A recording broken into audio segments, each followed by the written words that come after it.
Start with a bit of team news, please, Martin. De Jager still out until pre-season. Same applies for Diarra and Simon Davis. Still problem with his hip.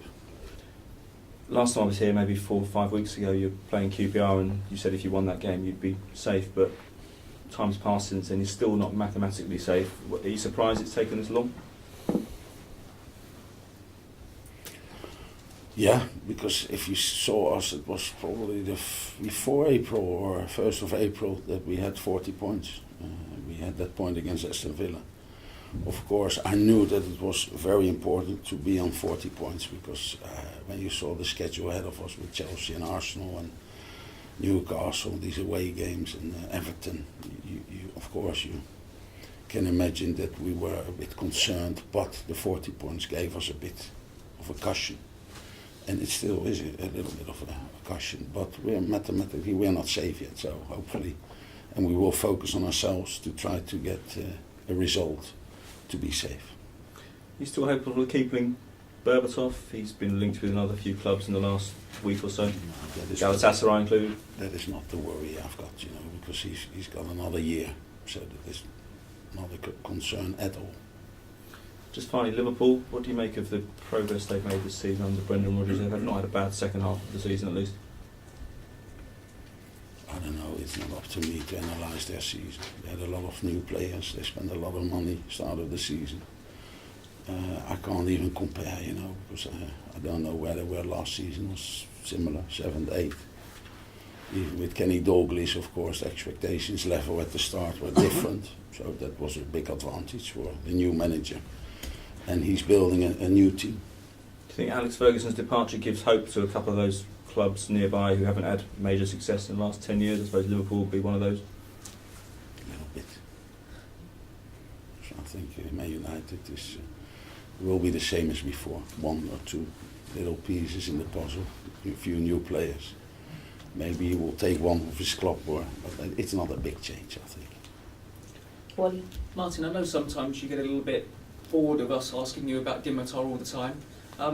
When the club does well, it's all thanks to him, and like at Reading the other week, when you didn't do so well, it seems to be people wanting to blame him. Does things like that, do they get to Dimitar? Does he react to those at all?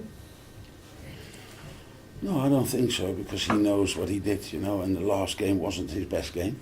It was, of course, one of our worst performances, and he admitted it after the game, so he has to do better.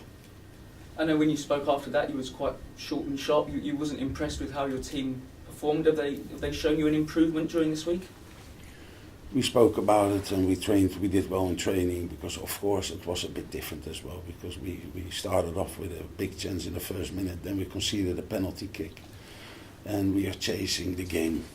But we could have been level. 3-3 with Hugo Rodrigo when he had that shot on the bar, and in hindsight, we worked hard second half to try to get back, but it was awful to get all these goals against us. But that is us, every time when we need a result or 1-0 down, it's not easy for us because we give away a lot of space at the back, and we are a good team if we can play compact and stay together, and if not, sometimes you end up with a problem because they were very lively, no pressure at all, and it showed. Okay, Matt? Martin, Petric and Breither, are they fit for the weekend? Yes. And how big a boost is it to have those 2 players back?